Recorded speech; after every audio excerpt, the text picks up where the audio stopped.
You just couldn't handle the truth, Nick. That's the problem. Convicted pedo, I don't think I want to be friends with him. I think through no planning, the new special relationship, Nick, is between King Charles and Donald Trump.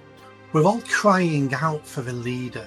We're all crying out for somebody who's going to put the country first. Well, joining me now to talk about all of that is a wonderful commentator, is Nick Buckley, MBE. Nick, good to see you. Welcome to a Right Royal discussion here. How have you been? I'm good, thank you. And thanks for the invite back on your show. It's always great to have you here because you say it like it is.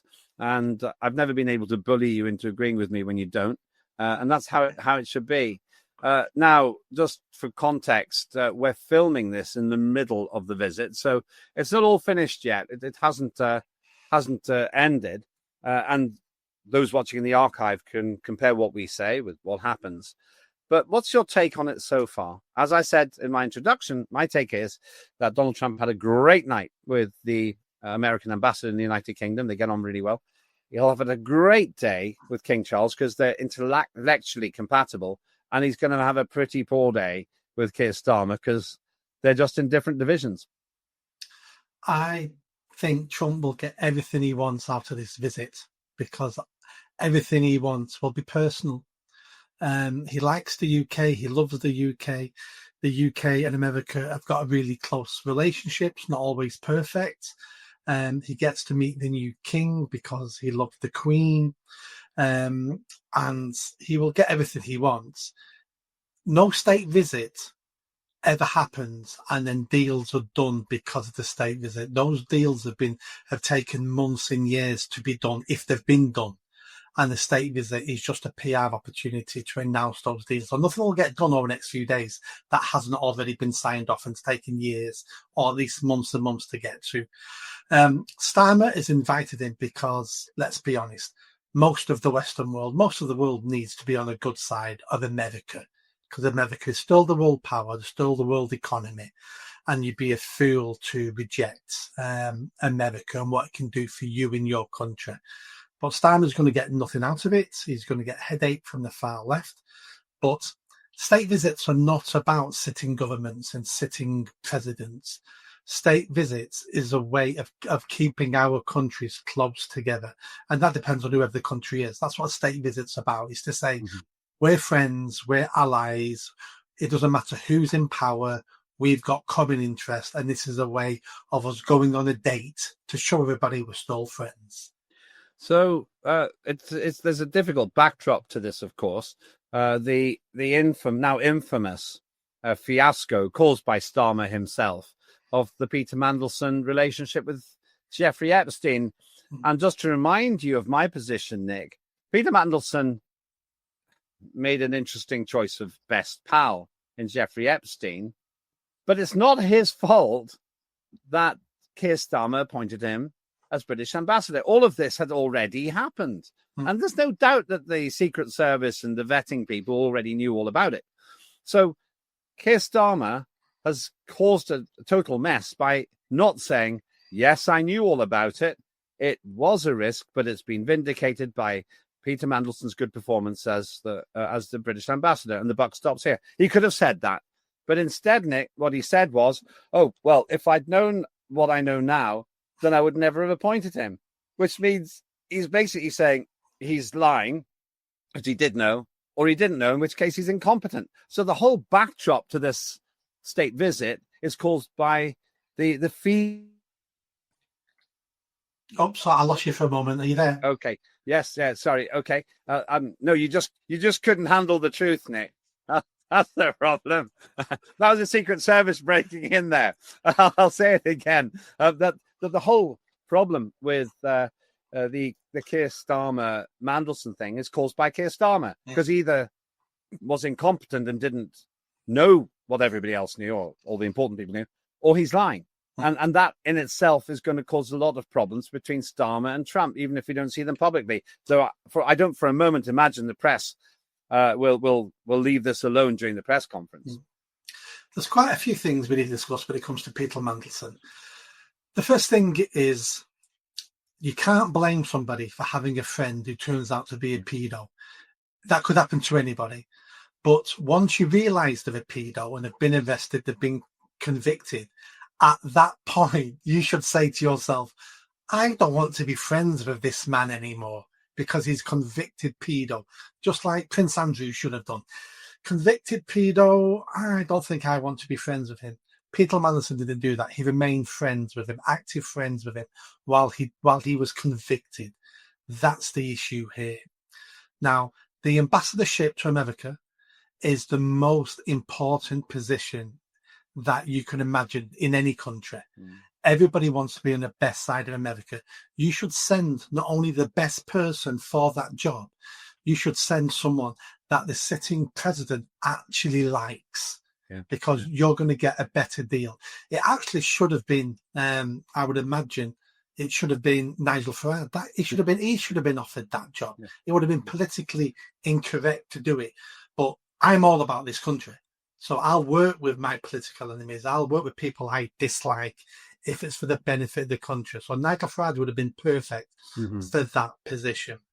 Now, you're right. So for that, Starmer appoints, and according to the press, he appointed Mandelson because they're friends and he knows you can trust him. That's in black and white in the press from 6 months ago, from before Christmas.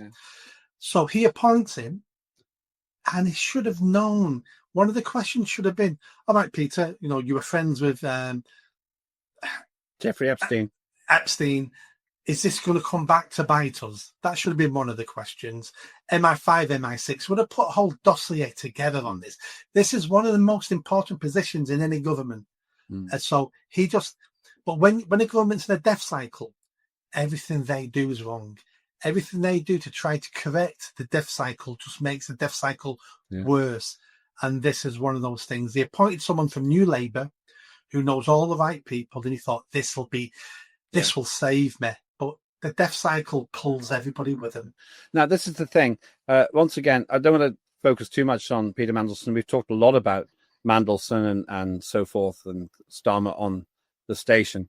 But to stress again, the problem here, in my view, isn't so much what Mandelson did, because you could say, Mandelson made some stupid decisions or some unwise decisions about the company he keeps, but he's so good that I, Keir Starmer, choose to take the hit on this when it inevitably arises and say, the buck stops with me, the Prime Minister, and my judgment is that despite Peter Mandelson's relationship with that now deceased man, the good he'll do for the country is so great that I'm willing to take the risk. He could have said that.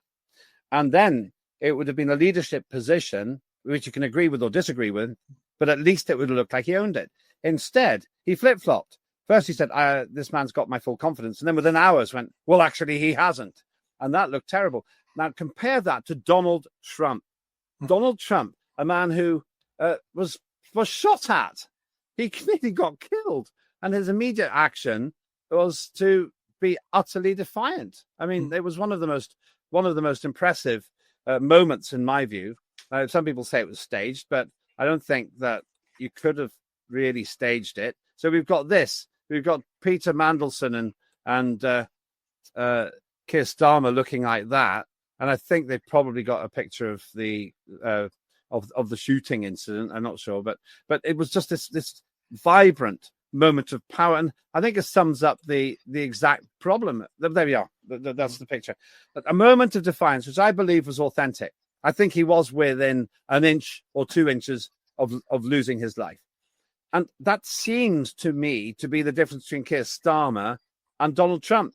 His words after nearly being assassinated, fight, fight, fight. That moment won him the presidency, I think. So, Nick, when these two meet, who's going to have the upper hand?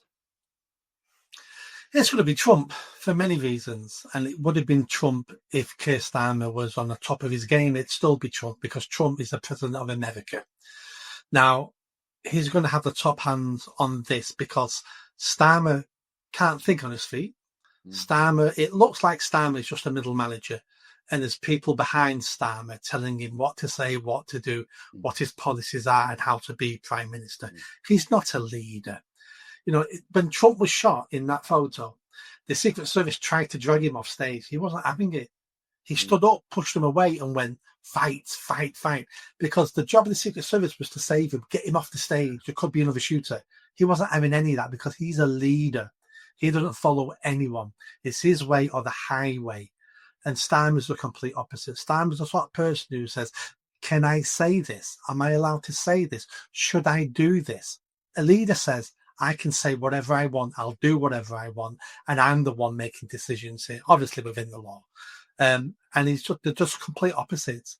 So the meeting between them is just going to be, Starmer just wants some PR out of it. That's all Starmer does now. He wants to stand next to leaders so it looks like he's a leader, because he doesn't even go around the country anymore now.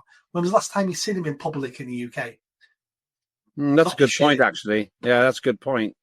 Yeah, because he gets booed, he gets hassled, he gets wrong. And meanwhile, Trump is out there. He's just out there. He's being protected during this visit for security reasons, I'm sure. But I'm sure that's advice given to him rather than his own decision. And yet, I don't want, as I say, I don't want to sound like I'm just endlessly trying to run Starmer down. But I seriously believe the problem is the one that you say.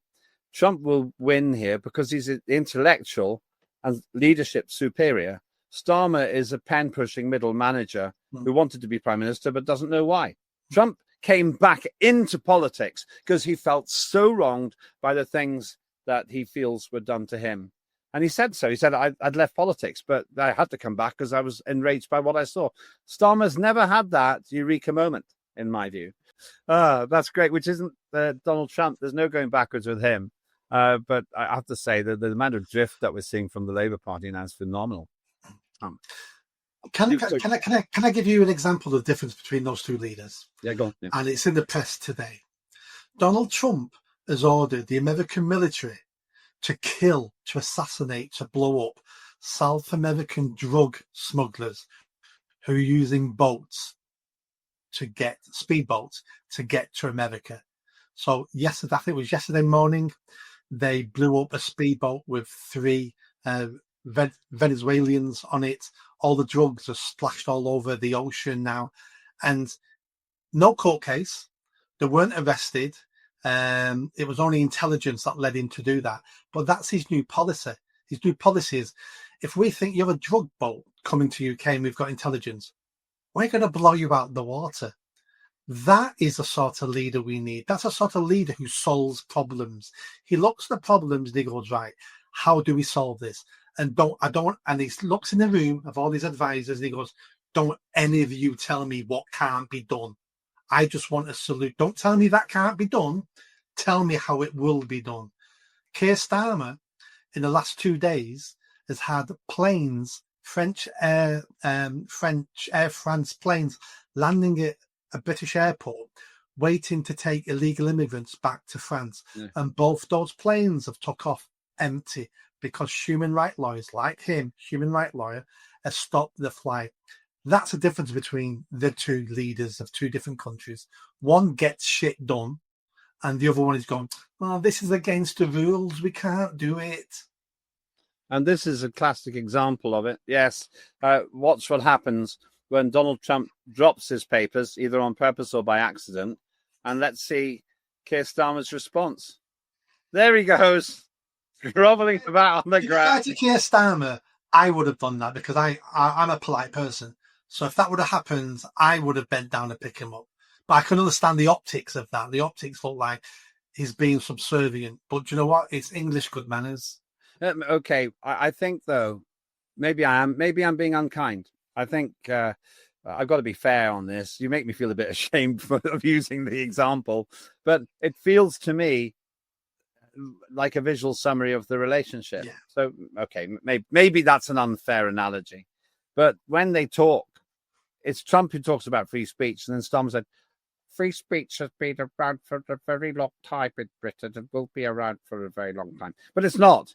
And Starmer can't really be taken seriously on that based on the antics of his administration, the locking up of people for 30 words, the arresting of Christian preachers in the street, All of this is happening under his administration. So I do think that there's a complete power imbalance in the relationship between these two.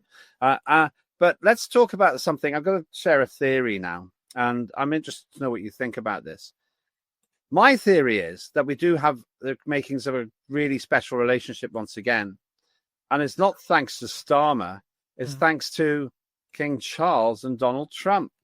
Now, here's my theory. Because Starmer is so weak and a fourth division player, and Trump's a Premier League player on the world stage, whether you agree with him or not, there's no doubt Xi Jinping from China and Vladimir Putin from Russia are leading the agenda, maybe with a little help from Modi in India as well. But that triumvirate really is at the center of things, where Starmer's completely on the outside. So I think there's been a vacuum caused by Starmer and some of his foolishness, like trying to get Kamala Harris to beat Trump. That was a really bad look at the time. But King Charles here is an intellectual equal to Trump. They're roughly the same age. They got similar status in the world. I think through no planning, the new special relationship, Nick, is between King Charles and Donald Trump, two heads of state. And that could be genuinely very beneficial. And it's only happened because Charles is more political than his mother was, Queen Elizabeth II, and because there is a power vacuum at the very top of British politics. I agree, and I hope you're right, because Charles has been a huge disappointment to me since he's become king, and I hope this is the role he's going to fill, because he is head of state, and the old days of monarchs being apolitical, apart from being in private, things change. So he's a lot more political than his mother, and he has the right to do that. But that's why we have a monarchy. That's why we have a monarch head of state, because it doesn't matter who the prime minister is, because he's going to be king now for many, many years, hopefully. And people can build relationships with him. It doesn't matter about how failing our MPs are. And that's one of the benefits of having a non-elected head of state who stays in post for a long time, is those relationships can be developed and fostered. And hopefully he'll be saying to Trump, don't worry too much about this government. They won't be here much longer because they're unpopular. The next government may come in, it may be Farage. You like Farage. Give us time. It's all about working with me. I just hope the king turns into the king I want him to be. I know him, and I have a lot of respect for King Charles. I have a different view on the climate. I don't think there's a climate emergency. And if I get to meet him again in private, then I'll talk with him about that. But I do have perhaps more faith in King Charles than you do. But one thing's for sure, in my view at least, King Charles and Donald Trump do have a genuinely good relationship, in the same way that Margaret Thatcher had a great relationship with Ronald Reagan, and Tony Blair had a great relationship with Bill Clinton. Those were good relationships. Now, because we have such an ineffective and dopey prime minister, the new relationship is between the King of the United Kingdom, King Charles, and the President of the United States, Donald Trump. And I think that axis could be very useful. I suspect what will happen is they will keep in regular contact now and probably have informal meetings after this. My guess is that Donald Trump will invite King Charles for a state visit to America. That's what I think will come from this, but we shall see. As you said, these things take months or years to organize, but I would suspect that he would probably do that and invite him down to Mar-a-Lago. Who knows? I'm not sure what the etiquette for that would be. It's probably be pretty secure, that's for sure. I don't care who has the relationships. I don't care who gets the benefits out of the relationship, as long as my country is one of the beneficiaries of that relationship. So, let's say Keir Starmer suddenly turned into a world statesperson and he wooed Trump and he got a great deal. But let's say, it flips overnight. I'd be applauding Starmer. Thank you, Starmer. Even though I disagree with you and everything domestically, I want the best for my country. And I don't care who delivers the best for my country. I just want it delivered. Yeah, I'm with you on that. A few tens of billions of dollars worth of business have been agreed. It's actually a tiny drop in the ocean compared to the size of the economies. But it would be churlish to begrudge that. It's a good thing. and it might bring some new jobs. It's very techie stuff about artificial intelligence. That's good news. But I'm skeptical Starmer will deliver it. But like you, I need this country to work because I don't want to leave it, and I don't want to see it ruined. Let's look at a couple of other things. One of the staunch differences between Donald Trump and Keir Starmer is level popularity with the public. I don't know if you went to it, but we had the huge march led by a very charismatic person, Tommy Robinson. That's not Tommy Robinson. I think you've made a mistake, folks. Try and keep up, but we'll maybe get Tommy Robinson on in a moment. He's very charismatic, and I personally think 1.7 million people arrived at a recent demonstration in central London. That's definitely Tommy Robinson. I interviewed him not long ago. Very charismatic, and he can certainly have hundreds of thousands of people. As I say, I'd say closer to 2 million in London because the streets were so clogged. That wasn't just a football crowd.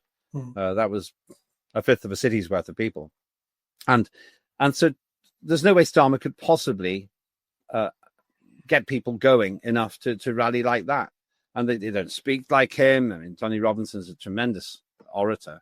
I'm not going to get into his politics, but what I'm saying is at every turn, I would say that Keir Starmer is now being eclipsed by the competition. There's Tommy on a huge stage, or maybe it's a picture that's been put in. And I felt most of the people who went to this demonstration couldn't actually see him or hear him because they were stuck in Waterloo. There were so many people that the streets were full for 1.5 miles. 100 across. You can do the sums. That's not 100,000 people. I don't know why the Metropolitan Police always want to play it down. So we've got these big characters filling that vacuum. Trump must surely see that there's a power vacuum in this country. Oh yeah, I mean we all could see it. Why do you think Reform UK is so popular? Because they've got a popular, charismatic leader in Nigel Farage. Reform were nothing, just over a year ago. There was still a micro party. He joins again, and suddenly it looks like now he's going to be the next prime minister. We're all crying out for a leader. We're all crying out for somebody who's going to put the country first. We'll even accept someone who tries and fails. I'd accept that because at least I could say, well, at least that person tried and gave it them all, but it all failed. A bit like this Truss. She had the right plans, but she failed dramatically. And I don't blame her for trying. I blame her for being incompetent. But at least she tried. And if Keir Starmer or any like Kemi Badenoch, if they tried to be the leader we needed, people at the moment will follow anybody. That's why Reform is so popular. Most people don't know Reform's policies. Reform don't even know Reform's policies, but they're being followed because it's desperation. We're looking for anyone to save us. Now, on the flip side of that, this is where danger is, because all you need is a charismatic leader with a black heart, and they can get into power. They can be more successful. We've not got that in the UK at the moment, so I'm not trying to point anyone out. We haven't got that, but we're just desperate for someone who loves the country, who knows how to lead. And if someone leads, we will follow because we just want a better tomorrow. I want to pay tribute to Charlie Kirk, who was a massive and staunch advocate and supporter of Donald Trump. He arguably won a lot of the younger vote for Donald Trump with his libertarian agenda. He was assassinated, as is well known now, last year by some cowardly idiot. Last week. It was recently, sorry, maybe said the wrong time there. Well, recently, depending when you're watching the program, of course. But by some cowardly idiot. No one has formally been found guilty, but whoever it is was clearly too scared to try to win an argument. Instead, they tried to silence the opposition in the most censorious way possible. The murder of a great voice and somebody who could have been the president of America. That's what makes it so absolutely terrible. It was 1 in a million, really. But let's see what Charlie Kirk said about the state of the United Kingdom. A week, 20 hours of travel to London, Oxford, Cambridge, and back. I know you're all very disappointed I wasn't arrested, but I tried. I tried my best. I went on one of their biggest news programs, GB News. Yeah, right, GB News. And I said that it's not compatible with Western values.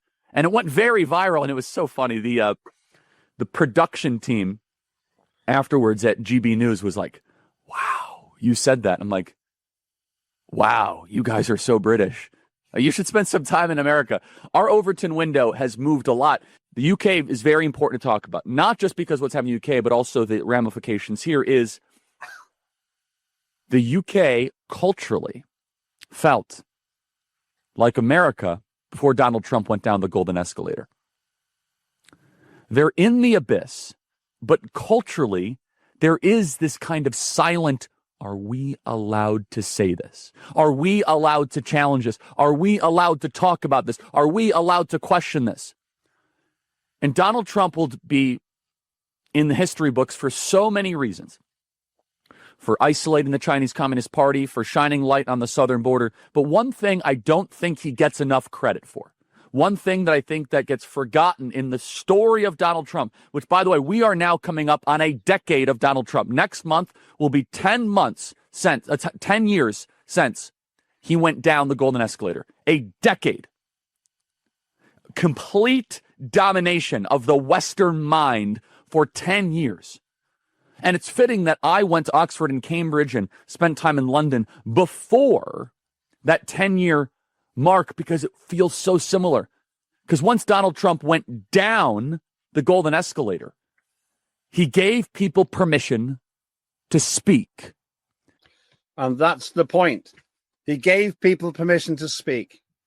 So looking at what's happening in the United Kingdom, you've got Donald Trump, a freedom fighter, in my view, somebody who values free speech and has an absolute warrior by his side, J.D. Vance, when it comes to freedom of speech, self-made man, and had this chap here who I've got huge respect for, and it's such a loss to the libertarian agenda that he's been killed.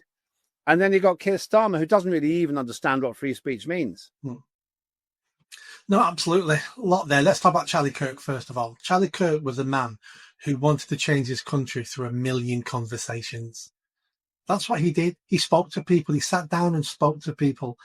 And he was such a nice guy that when people were asking him questions or speaking to him on campuses and the crowd booed him, he would tell the crowd to be quiet. He would say, this person has a right to speak, even though we disagree with what they're asking and what their point of view is. We disagree, but that doesn't matter. They have a right to be heard. He would tell his fans to be quiet so the person could speak. That's the sort of person he was.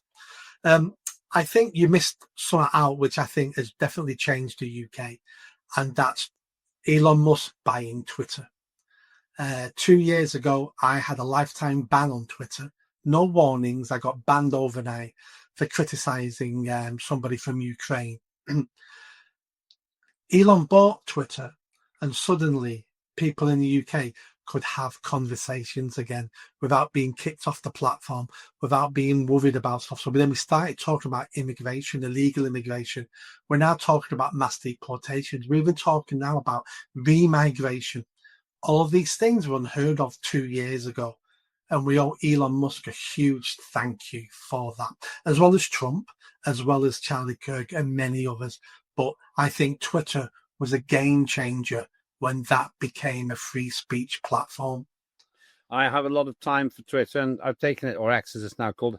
I take it really seriously because the commentary is hilarious on that. This is a bit of an aside, and we haven't got much time left, but I will share it with you because it was so funny. I'm sorry I don't remember who said it, so if it's you, big thank you for it. We were talking about what else David Lammy could do for a living if he wasn't the Deputy Prime Minister. I suggested he could be a junior taste monitor at Greg's the Baker's. And somebody put up, yes, he could bankrupt the company one pie at a time.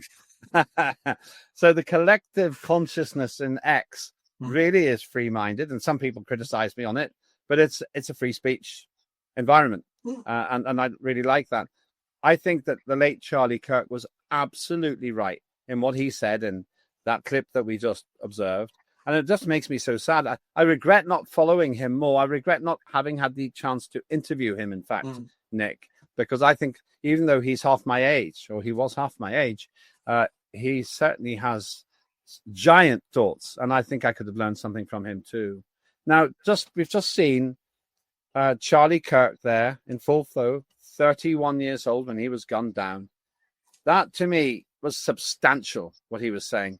Now let's remind ourselves what in Mayor Sadiq Khan's London, the response was to the previous visit by Donald Trump. This is the size of the credibility of Britain. You may not remember this, but I bet you do when you see it. Do you remember this? The big orange baby. Great big orange baby, inflated, and then allowed to fly in the sky. Of course, The Guardian was more than happy to broadcast this. Talk about childish. Talk about infantile. It is, but it's also freedom of speech, freedom of expression. The point I would make is when the dictator of China came, no one did anything like this then. China's got over 1 million Uyghurs, Muslim Uyghurs in concentration camps. It does horrendous stuff, slave labour, everything.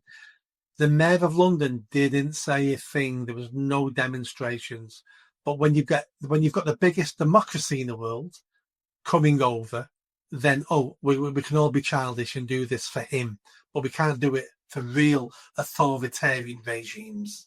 And I wouldn't ban this, by the way. Like you, I would let them do this, but it exposes them as ludicrous.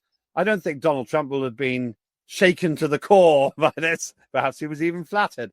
I've been flattered sometimes when people mock me. But if you compare that statement and the mealy-mouthed nonsense coming out of Mayor Sadiq Khan's mouth, this childish drivel, once again, I wouldn't ban him from saying it because I want people to see what he thinks. I want him to damn himself by his own words. And you compare that and this silly thing with the great statesman-like attitude of Charlie Kirk, and I think J.D. Vance, and the pathos, the irony of Donald Trump. This very beautiful place. People don't realize he's being ironic half the time. That's the problem. That's the great divide, I think, between the people in Downing Street and the people in the White House. And I put it to you, I'll give you the last word on this because we're nearly out of time. I put it to you that the rift exists because we have that fourth division political situation in government at the moment and arguably in Parliament, and a Premier League team who I don't always agree with, but a Premier League team that believes genuinely to its core it can make America great again. Yep, and they do. And unfortunately, we've not had that since Tony Blair, who I disagreed with on everything, but he was a statesman. He had a vision. It was the wrong vision, but he had a vision and sold us a vision. And before that, it was Thatcher. And we can produce those types of leaders. We can. But somewhere along the lines, I think probably from Blair onwards, Blair managed to capture all the institutions and the universities and everything like that. And since then, it's all been about managing his legacy, managing his dream. And all the leaders since then have just been an heir to Blair.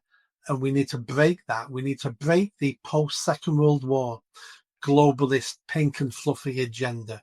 We need to go back to a time where it was all about our country. It was all about our citizens and putting them first. We've not put the British, the English people first since the Second World War. That's all my lifetime. We haven't been put first by any of our governments because it's all been about a globalist agenda. And I think we're at the end of that now. For the next government, maybe, we're going to move into a new era where it's going to be more nationalistic. It's going to be more competition between countries. And then obviously that also risks war. But you know what? We've had loads of wars since World War II. Unfair wars, damaging the third world. So wars are part of human nature. But I think the world will be a better place in a decade from now if we get better leaders. The irony, of course, is that upsurge of patriotism the British and St. George flags on lampposts, it creates a kind of Anglophobia from the very people who are meant to be serving England and the United Kingdom. You get Anglophobes in the government, people who don't seem to like Englishness or Britishness. Perhaps, though, I put it to you, this is my thought, Anglophobia is a price worth paying for being English. What do you think, Nick? That's a fantastic sentence. That needs copywriting. Where did you get that from? Because that's an amazing sentence. I saw it in a book by Nick Buckley, MBE. Thank you so much, Nick. We'll talk. I promise we'll do a whole program about your book soon, because that is the name of the book. Anglophobia, the price worth paying for being English. That is Nick Buckley, MBE.